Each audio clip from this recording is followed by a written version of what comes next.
This is a download from the outdoorstation.co.uk. Number 397. You're listening to the 2015 TGO Challenge, sponsored by the Great Outdoors magazine, Handbag Footwear and Fjällräven. This is part 9, the concluding episode from the 2015 TGO Challenge series. I hope you've enjoyed listening to this collection and that it has perhaps whetted your appetite to join the adventure yourself one day. As has been mentioned many times during this series, this event is totally unique.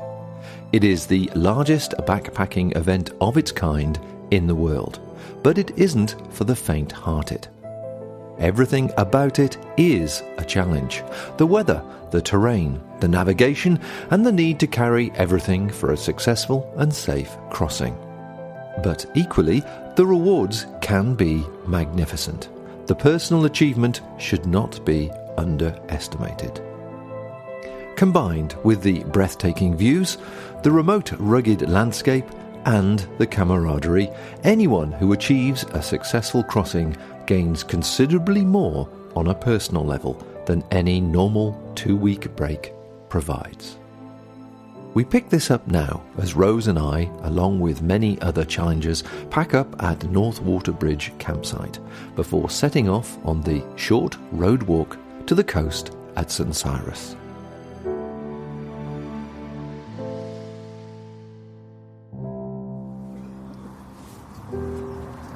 And so the final morning is now here, and we're at Northwater Bridge at 7:30 in the morning. As you can see, this lovely, attractive rural location is surrounded by, I think it's the A9, and the roar of the traffic, which has been consistent all night long. It's like sleeping next to a motorway. I had a quick count. I think there's about 47 tents here. So a quick invasion, and presumably they had a similar sort of number last night. People passing through. And Northwater Bridge is not quite the campsite it used to be, not quite as they were welcoming, but the showers and things are a little bit dubious.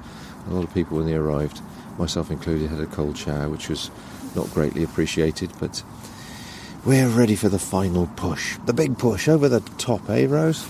Yep, looking forward to getting home now. The end's in sight, and listening to the roar of traffic last night instead of the stream and the curlews and the birds and grouse was like, oh. Yeah, it makes a massive difference. It's a horrible reintroduction back to civilization, and all those noises that you've just so quickly forgotten over the last couple of weeks. It is 13k to the coast, and I believe Tony and Lee are roaring to go, ready to go about 8 o'clock. So we're sort of slowly packing ourselves up together to get going. A few people have already left, and I'm sure the mass exodus will happen between 8 and 9, and this place will be virgin once again. There might still be a few coming through tonight. Some people are not finishing until tomorrow. Yeah, that's true. The weather is, it's been raining most of the night, which is a shame, so it's wet tent packed down, which is an annoyance. I've obviously got one more final night putting the tent up at Montrose, but it's just stopped now, so that's not too bad. It'll give us a chance to pack it away and wipe it down and pack it as dry as we can. So without more ado, I shall try and have a chat with people if we can along the road, if not somewhere around Montrose or in Montrose, and catch up. I'd like to speak to a few people I've got on my list regarding their thoughts for this particular event and the event in general.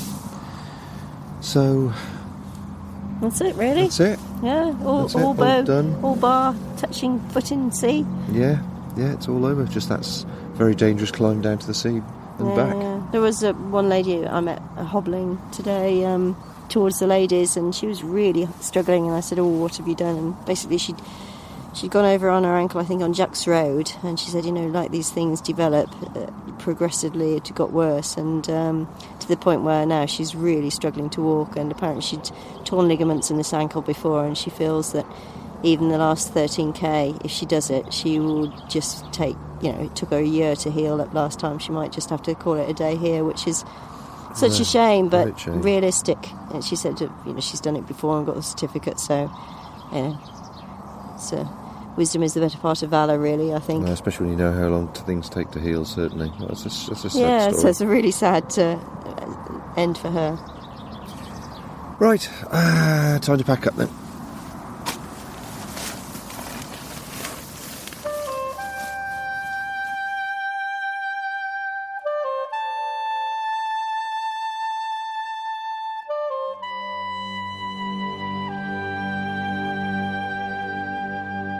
Once on the road, we see a string of challengers before us, all walking at a different pace towards the coast. Some in clusters of friendship they have made during the 200 miles, and some stoically just putting one blistered foot in front of the other, knowing they will get there eventually. One of these was Greg Lindstrom from Windsor, Massachusetts, who was still managing a tortured, good-natured smile with every painful step. I managed to distract him for a short while as we talked of his other Fjällräven adventures and how it compared to the challenge.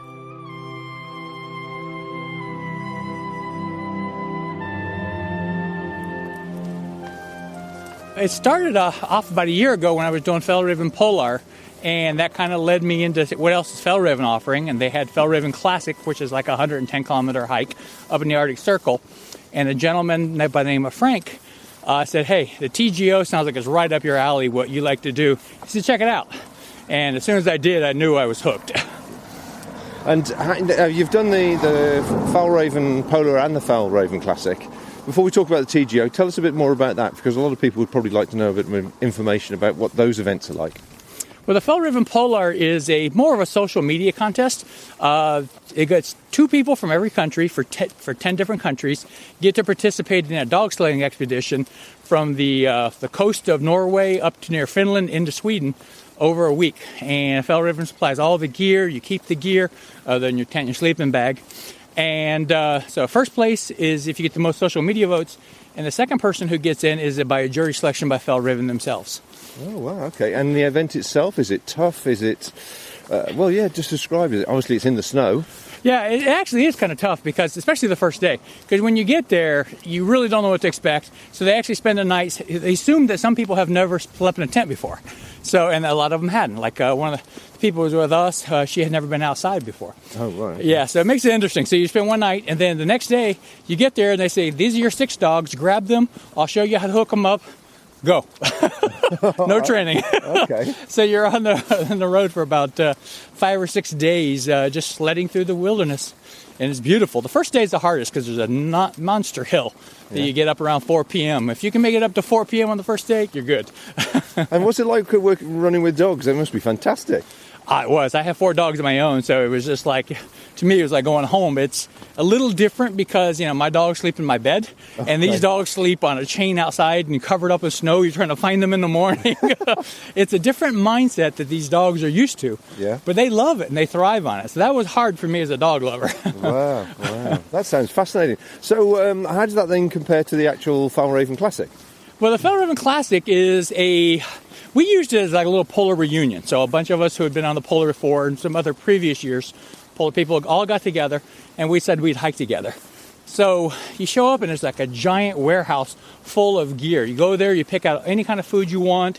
You can get 2 days, 4 days, whatever you think you need.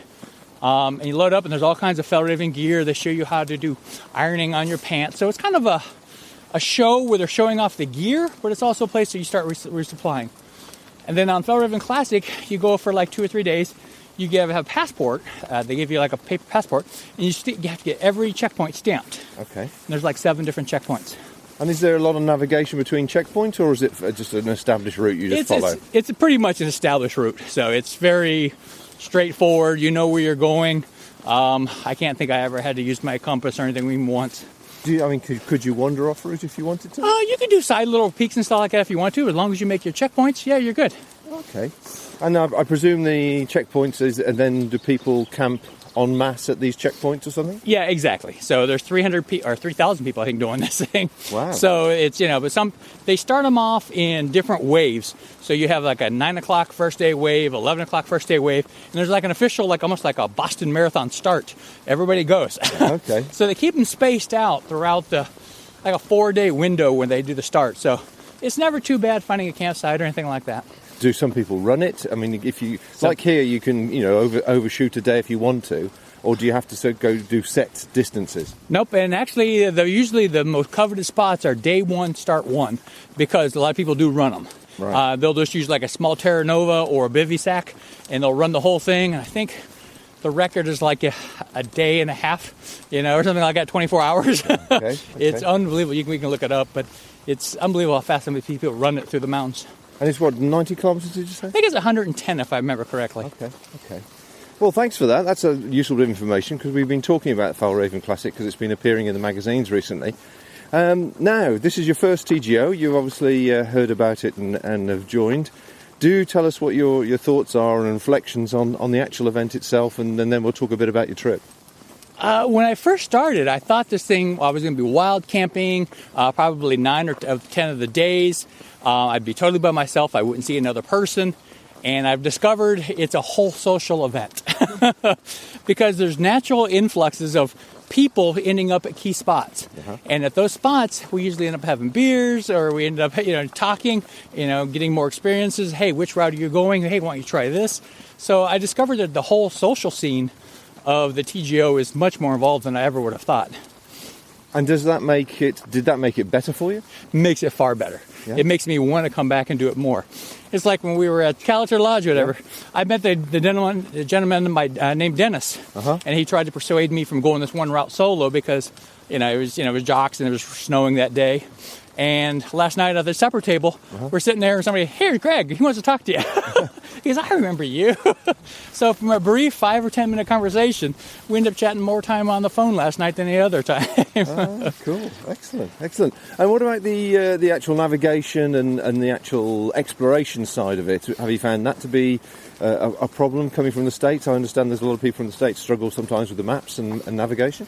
Well, yeah. In fact, I even noticed people from the UK were having trouble with getting their Garmins and stuff like that to read out British grid coordinates. And, it's like that should be the number one thing you can do. So if you don't need to do a quick checkpoint, you should use that. And that's really what I used it for mostly. It's like, hey, this is the checkpoint I'm supposed to be at. Yes, I confirm I'm here. So, which made it nice.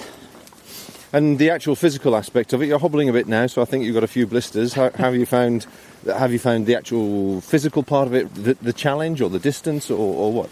I think keeping your feet dry is impossible.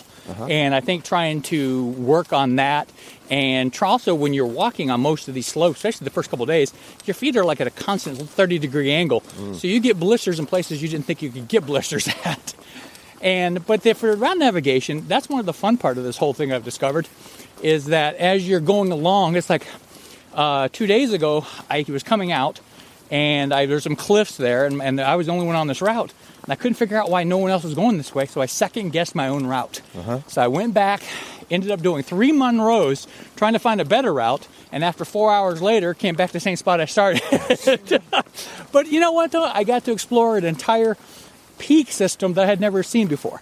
And just using the maps, knew I was safe, but it was my call-in day, so I had to really hoof it to get to a place where I could get a cell phone signal. And so is it your first time to Scotland? I've been to Scotland twice, but only by train. Okay. So I've done the Brit Rail, so I've been up to the Orkney Islands, the Plackton. Okay. My wife's been here probably like 4 or 5 times because before she met me. But we love it, and I'd always thought this would be a great place to explore by foot, and then when I saw this, it's like, it was perfect.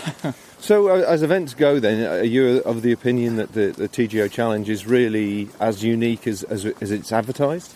It is not only as unique as advertised, I'm surprised it's not more well-known and world-famous. This thing is it's a classic route. I mean, like you have the Appalachian Trail in America, you have a few other ones here, but nowhere do you have the ability to really create your route and go across an entire country. So to me, that's what I'm surprised it's not more well-known than it is. Especially as part of a social scene, because obviously the fact that there's a sort of a regular start day and a finish day, it's condensed into a set couple of weeks. you can obviously do independent walks, but you don't get to see as many people. Well, right. And, we were talking that with Ali last night. And, some of the social aspects, like getting this thing on Facebook and getting more people involved in that area so people know about it would be helpful. And I think, and also, to find out what other people are thinking about routes. And you get a lot of ideas from other people. I saw some, one time, I was camping with 12 people, 11 of them went straight, I went to the right. I'm like, there's a problem here. I mean, it was my route. I was supposed to, but why do they know and why are they going to this place and I'm not? So next time I'm going to go where they went just to find out where they went and why. Yeah, that's the one thing you learn as you go through the challenge. There are people that have been doing it a few years. They know some of the shortcuts or some of the secrets. Okay, some rapid fire questions then, very simple. Sure. What's your best piece of equipment and your worst piece of equipment?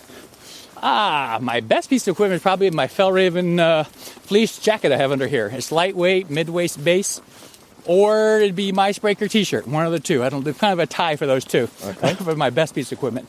They haven't been off of me 11, 12 days now.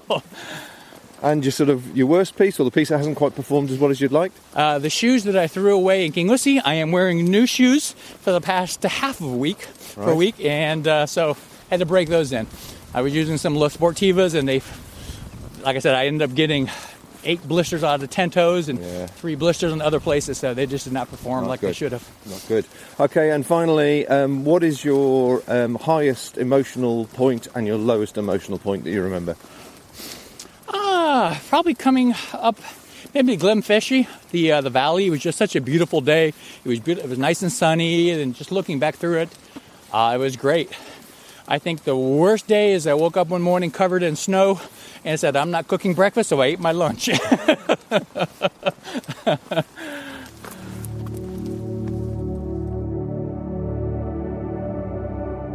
The Outdoors Station has been producing independent audio and video podcasts since 2005, reaching an audience of millions around the world. If you're looking for more inspiring tales, interviews, or experiences, please visit the extensive library on our website.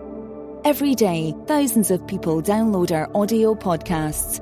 Our aim is to inform, inspire, and entertain lovers of the great outdoors, to preserve the wilderness and to celebrate our deep relationship with it. Further along the road, I met Justine Lafrance from Calgary, Canada. When you're walking behind someone for a while, one tends to pass the time by analysing the rucksack they're carrying, the gear on display, and make a conclusion about their backpacking style. Justin certainly fell into the lightweight category.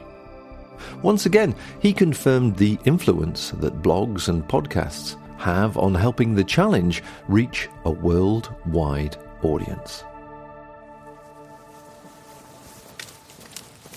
Last year, I came across a blog, a trip report from the challenge. Someone who had participated, someone from overseas. I don't actually recall which blog it was, but I came across that, and it sounded like a really interesting experience, a good way to see Scotland. So from there, I started searching for other blogs, and I came across a whole number of trip reports from previous years. And the ones that were most interesting to me were the ones from people who come many, many times, people who live in Scotland who are really familiar with the challenge. Okay. You've approached it, I can see, from the clothes you're wearing and your rucksack from a lightweight perspective. I'm interested to see or to know how you chose what you did before you came over from your experience in Canada. The gear I have is pretty similar to the gear that I would use in Canada, but I've brought more rain gear than I would necessarily use there. Being in the Canadian Rockies, we have a fairly dry climate, whereas in New Scotland would be really wet. So I don't normally hike with rain pants or trousers. Here I've chosen to bring trousers, and I've worn them most of the time. But otherwise, the gear that I brought isn't necessarily that different than what I might use in Canada. I try to use lightweight gear in general. That's not necessarily my primary focus. I do look at functionality, but having lightweight gear allows you to do more. Right. And do you find that the experience of travelling that little bit lighter has helped you enjoy Scotland and all the varieties it offers you? Yeah, I would say so, definitely. the later you go, the more that you can just enjoy what's around you instead of focusing on your body being tired and your joints aching. But I would say that because it is such a wet and this year a cold climate, I'm not sure that lightweight gear is necessarily your primary focus. It's just one of the things to consider, along with making sure that you're protected from the elements. Yeah, it's good to hear that, because I mean, one of the key things I think that most people would be, the organisers would like to emphasise to people is obviously the challenge is in itself quite an adventure, but safety is obviously of paramount importance because it puts everybody at risk. If you put yourself into danger because you expect too much from your equipment. Yeah, I would certainly agree with you. Safety it's an important factor. Actually, going back to your original question, like what have I brought here that I wouldn't necessarily have at home? One thing is I have a satellite communicator, the inReach device, and I brought that so that I can keep in touch with challenge control to let them know where I am, let them know I'm all right. That's a piece of gear that I haven't used previously. When I found it worked really well, it enabled me to get in touch with challenge control when I've been in places where there's no mobile phone reception. And was that something that they pushed upon you? No, not at all. They didn't suggest it. I'm not sure they even consider it to be necessarily a reliable solution, because they still want you to be able to check in from places where there's a reliable telephone connection. So, no, it's not something they pushed at all, but it was something that I felt would make it much easier for me to keep in touch with them. Sure. Let me know your thoughts on the actual event itself, the 200 miles. Have you found it? You've walked obviously extensively in Canada and the Rockies. Have you found it the challenge that you anticipated, or more so? I think it's the challenge that you make it. You can make it as easy or as difficult as you want. When I designed my route, I wanted to have a really good mix of seeing the natural side of Scotland, doing some Munros, going cross-country where there are no tracks, no trails. I wanted that challenge, but I also wanted it to be a cultural experience. So that's why I'm finishing here, walking from Tarside to Edzell, and now finishing in St. Cyrus in the next few moments, because I knew there would be so many other challenges, and I wanted to share that part of the experience with a lot of different people.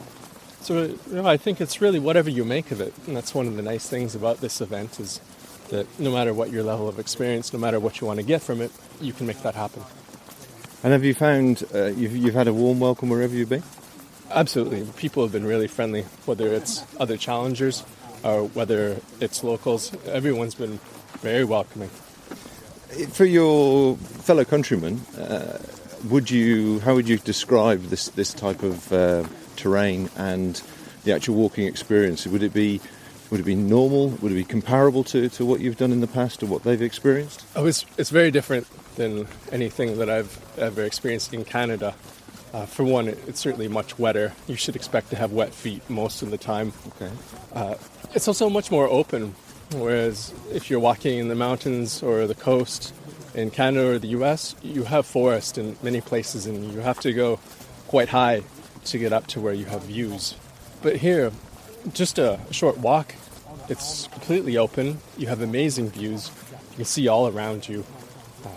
Within a day, you can do multiple Munros. I would say that it's much more accessible terrain here, and that makes it really exciting. You really want to get up there. You really want to see as much as you can. That's really interesting. So, sort of a couple of rapid-fire questions. On your trip, what has been your best piece of equipment and the one that hasn't performed as you expected, your worst piece? That's always a difficult question to answer, I think. I think I would have to say the best piece of equipment has probably been my rain gear. I do have a lot of gear from Z-Packs on this trip, and the trousers and the jacket have both worked quite well. There have been days when it's been raining and sunny off and on very rapidly. It's just not realistic to change clothing that much, so I've kept it on. And I haven't overheated, whereas other rain gear I've tried, I've gotten too hot and I've had to take it off. So I've been really quite happy with that. I don't know that I would say that I've really had any gear failures, to be honest. Everything that I brought, I had a fair deal of experience with. If there's anything that might have let me down, it was the trail runners. Getting them wet, which I totally anticipated, but then having to walk on paved roads and getting some blisters. But again, that's pretty understandable. Yeah, I think those blisters are certainly shared amongst many people, so you're not on your own from that point of view. And then finally, from an emotional point of view, what's been your best emotional high and your lowest point? It's hard to pick out just that one point. I would say probably the best emotional high. I'm going to pick two, actually. One was at the start of the trip. I started in Torridon, which is a remote village on the west coast, and right away I got up to a Monroe. It was incredible weather, sunny, just beautiful, not much wind, really atypical of Scotland. And the views were incredible. And that was certainly a high moment. Another one was being in Tarfside and staying at the hostel and just seeing everyone so happy, sharing the experience. Seeing old friends meet each other who hadn't seen each other for perhaps years and embracing. That was a great experience. I would say the low of the trip has been doing long walks on busy roads. And that's probably my failing and not having known the roads better. And if I'm able to come back, then I'll try to design my route to avoid those roads. And are you tempted to come back? Would you come back again now? Yeah, absolutely. I would love to. It's been a great experience. And one of the nice things about this is that you can start at so many different points on the west coast. You can finish anywhere you want along the east coast. And then in between, it's all up to you. So it can be a new experience every time.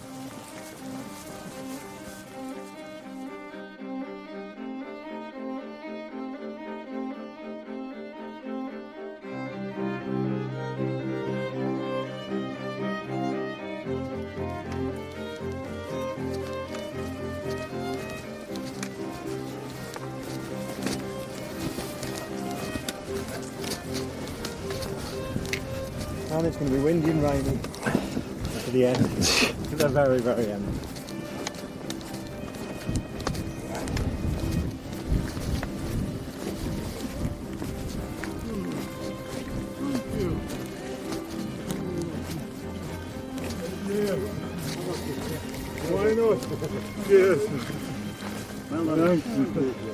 Congratulations, well done. Thank you very much. Enjoy that walk back up the bank. Well, we walked all the way along the beach rather than going down and back up the same path. So we finally made it to St Cyrus. We're at the top of the steep path that zigzags its way down to the beach. You can see a few dots on the beach, people carrying packs. Gosh, it's sheer. It gets steeper and steeper every year I do this. Everybody's ahead of me, they all seem in very good form.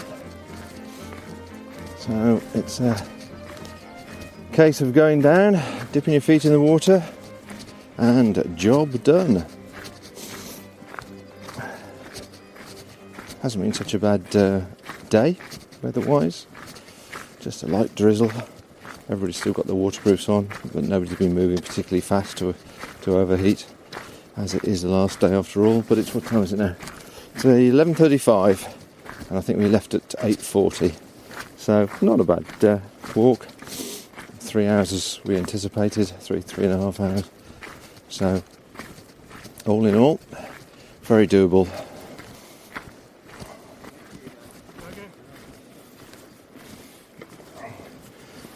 Congratulations, gentlemen. Thank you. Well done, guys. Thank you. All the way from America for a dip your toe in the water. You could have stayed at home for that.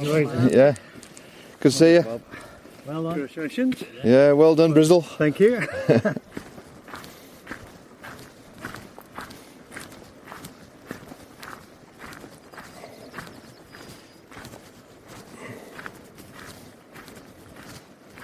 Come on through, come on. Thank you. Well done. This is the hardest part. Yes, it is. Thank you. Congratulations, well done. Don't put up now. No. Right there.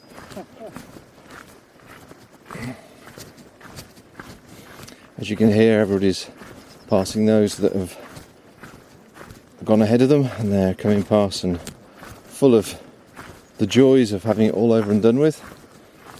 And everybody likes to congratulate each other on another successful crossing.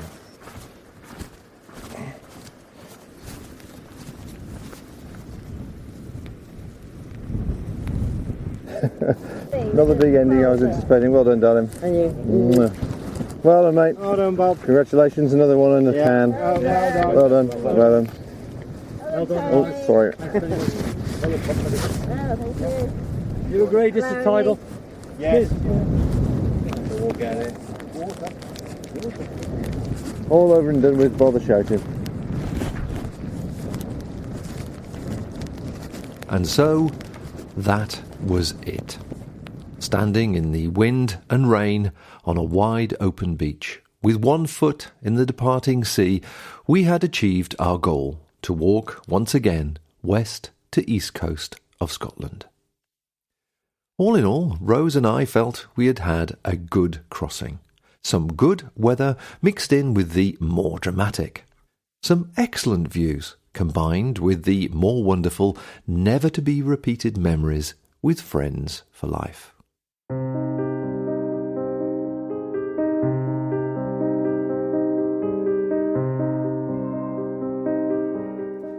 The final task I set for myself was to speak with the youngest and the oldest challengers from this year's crossing. Two very well-known, much-loved characters who have done this many times since 1994 are Lou and Phylis Laborwit. They are 85 and 83, respectively. Once everyone had checked in at control, hosted at the Park Hotel in Montrose, we sat down for a few moments to recapture their strongest memories of the event over the years and the changes which had taken place since they began in 1994. First one we did, I think it was 1994, as with David Towers, and I thought I was going to go to Oban and turn right, and I was going to go alone. Yeah. And they put me with David, and I thought I was going to die, and I didn't know much about the maps. He had the maps. I followed him like sheep, and so on. But there were times we were with a few other people, and and I thought, well, I'm not going to make it. And they said, let's get Lou to the sea. So and it worked out well. And and Phyllis wasn't there, and of course I came home and jabbered her about this and so forth, and she said, "I'll go with you because I'm here." Yeah, she said, "I'll go with you just to shut you up," and so so that's the first time we went together. Yeah, and I had a little help with the maps. David helped me with some route finding and so on. And then she thought she was going to die. I was trying to kill her. He was already counting the insurance money. Right. So killing so me. how many have you done now between the pair of you? But I'm 15. no, you're My 16 and 17. Oh, congratulations! So there were a few that we didn't make it. Yeah. We were here, but they weren't successful. Yeah. Sure. It would have been But 20, they were 21. wonderful anyway. Yeah. Things to remember. So even being in what the difference now? hospital. What difference now? Yeah, the hospital's changed. What's the difference now since '94 then and to the challenge now? What's the difference in the feeling of the challenge? do you think? That's a good observation. Well, the internet has made a lot of difference, and sometimes GPS, and Technology generally. and we've just used the compass, which you're happy enough with, and but that has changed some, and some people have different attitudes about the challenge. That it ought to be this, or it ought to be that, because they make some assumptions through the internet, I think. Right. Yes, we have even discussed this just this morning, that technology has changed it, the including clothing. Yeah. I think they're the best people in the world, challengers. I really do believe that as a group, how can you find another group like this? Other people walk, but this is such a family, as so many other people have said. So that hasn't changed, then? The family nature of it hasn't changed? So when I say these things, it's make it different, but it hasn't made it less good, you know. You know, it's just different in character, in some respects. And I wondered about, this is silly for old people to say, but it's an adventure. And when you have all the information at hand, where's the adventure part of it? You know, or it changes the adventure anyway. Or maybe we don't have it, so we don't know whether or not. Well, I mean, you've had your issues over the years. I mean, Yes. a few accidents and Yes. slips and whatever Yeah. else. And I understand Those this year are you adventures too. You had something else this year as well. Yes. Tell me about this year's adventure. Well, it was a terribly frightening adventure that I wouldn't. Well, none of them were good, but I did. As I saw it, as I recall, my pole, we were holding on, crossing a river, and my pole got caught with his foot. You know, his wide stance and blah, blah, blah. And somehow lost each other. And as he said... And she said, I'm going. And she really did. And away I went. There was nobody there. And along come two And she was holding on to a rock. And I got across, just barely. And I took my pack off, and I was saying, how am I going to get to her to get her across? These guys appeared. There were three of them. Then the other one disappeared, truly. And these two guys not on the challenge. And they stepped in the water and said, would you like some milk? and he water is coming. And he said, which side do you want her? I said, and they did. They both jumped in the water and walked me across. And then thereafter they told me, this took us off our route a bit, because obviously I was very wet and shivering. It was very cold, and I didn't want to have hypothermia. And so they said, there's a sheep pen up ahead where you can change your clothes, and it was 3 walls and a roof. And I changed my socks and I changed my top, and it helped somewhat, but it got us to Forest Lodge, to Inveroran, and we were supposed to be further north. And Inveroran was full. Right. But they called the fellow that lives next door in a funky little white house, and he gave us his room.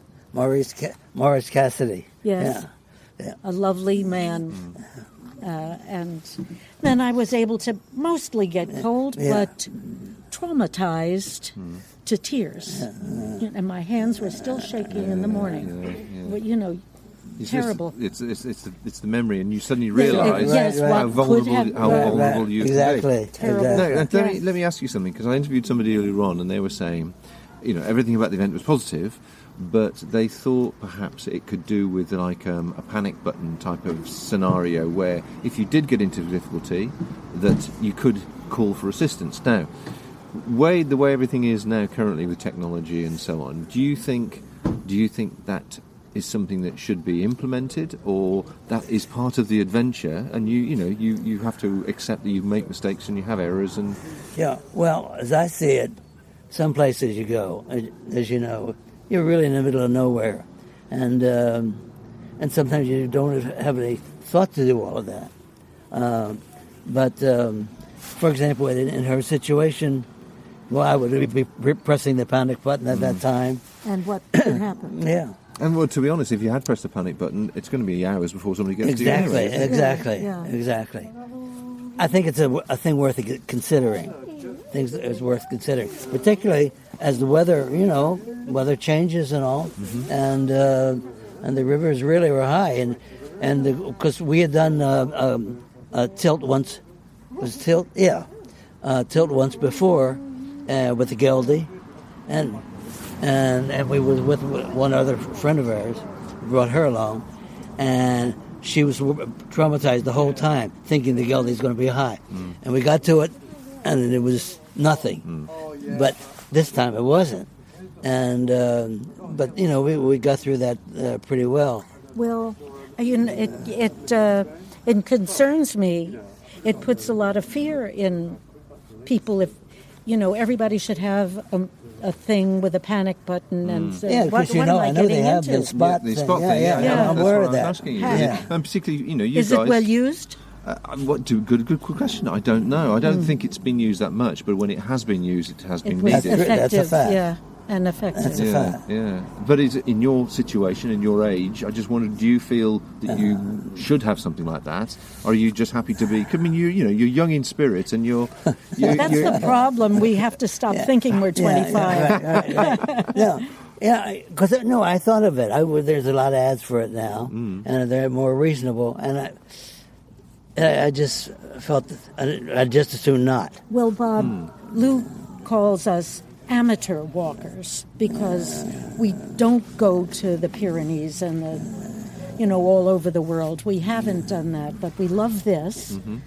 And we have walked. We walked on the Appalachian Trail some, and that's the whole thing, but on a good number of miles in different states. We walked some in areas in New Mexico. And so we have some idea of that, but some of these guys are just super duper walkers. Yeah. So how does the event differ from those sort of experiences, walking experiences you've had, like the AT and so on? Is it much more? What I'm trying to understand really is visualise. Is the challenge a real gritty experience? It's a grittier experience. Yes, and there's a time element. Right. Whereas if we decided to do a few states on the Appalachian Trail, because it's very long, we could do it at our leisure. This, if you want to finish, you want to get to the end, and so there's the element of time. Yeah, that's some with the Appalachian Trail. I mean, if you do a good length of it, it is challenging, and it goes up and down and so forth. But every so many yards, there's a flashing on a tree. Right. And so, and although we did walk one time and she did get lost, you can get lost. Well, and there are different ways to go off of it. But so that's it, and it is more or less a trail.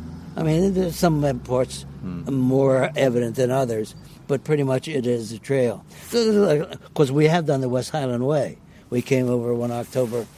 We went through the reunion, and then we did the West Highland Way, and of course that is a way, Yeah. Right. And did you find that, reflecting on that compared to the challenge, how easy it was? Because Rose has done the West Highland Way. How easy it was. Yeah. Very nice. Yeah. And still a bit of a challenge, obviously. But nothing like this. No, that's right. No, indeed. No. That's right. So, so excellent. So, well, all I can say is thank you very much indeed for coming once again. It's been always a pleasure to meet you, and it's always nice to hear your spirit is still fighting hard, no matter what happens to you, because you have such fantastic stories. Oh, we do. See, so even though we keep talking, we can make it more fantastic. Right.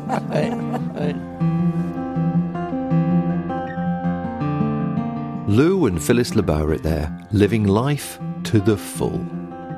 The youngest challenger this year was Melvin Den Oss, 22, from the Netherlands.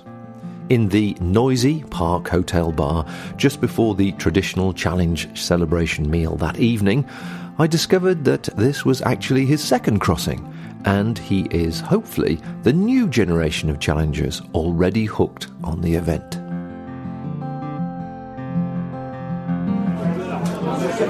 Two years ago, I've done it with my father and Ross. Ross is a good friend of ours. We have known him for 25 years now. And when I was a little kid, he took us for a walk, and he said, when you're 18, we're gonna walk the TGO Challenge. But that was just planned 2 years later, so we walked it 2 years ago. And then we did it again this year. Okay, so 2 years ago you were 20, I trust? Yeah, it was. 20, yeah. Okay, and what was your impression 2 years ago and your impression now? A bit the same, rough. Yeah? Rough, yeah, hard? really rough. Hard as well. Mm-hmm. This time I think it was even harder, maybe because the route and a bit of the injury has come as well. But yeah, I really liked it. I really liked it. Okay. The difference in this environment, walking in Scotland to walking in Holland, must be massive. Oh yeah, it is. In Netherlands, everything is flat, so you can just walk for hours, but it all stays flat. Okay. And here in Scotland, yeah, it's amazing. You go up and down and up again. So yeah, okay. It's amazing for us to see how different it is. And how do you and your, is it your father you've walked with, or your? Yeah, my father. Yeah. My father. So how do you both find Scotland? What do you think of Scotland? We think it's amazing. We think it's amazing because the difference is what I just said. The difference between flat and the highlands is just amazing. And what about the people and the sort of environment? On the challenge, I think there's a bit where you walk, and there's a bit of society. You just the social thing. Sorry, that's it. Just the social thing. I'm really liking it. Everyone comes up and comes for a chat, just to chat around how you're going, how is everybody doing right now. So that's what I really like about it. And so as the youngest person here, when we look around the room, the average age is probably 50-ish. Yeah, it is. Yeah. Are you sure you're okay mixing with all these old people? Oh yeah, that doesn't matter to me, because I think everyone is going to the same thing. Going to the same challenge. 2 weeks of just struggling. Okay. And just walk it. What training, what preparation did you do for this event, you and your father? My father had to walk a lot. For me, I did do really no training at all, because I'm just I play rugby in the Netherlands, so I'm busy with that for 6 days in a week. And you're young and invincible. Yeah, so I think that's training enough. Okay, now what about equipment-wise? I've been asking people very quick questions. What was the best piece of equipment you had, and what was the worst piece of equipment you had? What didn't work as well as you thought? I have a new tent. 2 years ago we had a tent for two, and we borrowed it from Russ, and now we have a new tent, and I think that's probably the best thing what I have this year, because you can sleep separate. Mm-hmm. So that was amazing. Away from your snoring father. Yeah, you know what it is. Yeah. So that was amazing. What feels? I think the pack doesn't. It is my thing, because this is the second time I've done it, and the second time I'm being annoyed with the pack, with the rucksack. Yeah. Oh, okay. It just didn't fit. Not really much space to put things in, so don't take this next time. Okay. And emotionally, your feelings. What was your best moment, and what was your worst moment? The best moment was to come over the Laura group. It was just an amazing walk. It was just something I've never seen, and it was amazing. And the worst moment was probably today, because my feet was hurting really much, and I just struggling and humping around to get here. So I just was glad when this was over. So. Well, congratulations anyway, and thanks very much for coming to the TGO this year. I took it from what you were saying, you'll be coming back again? Yeah, 2017 we're back. Yeah, just take a year rest, and then we're back. Yeah.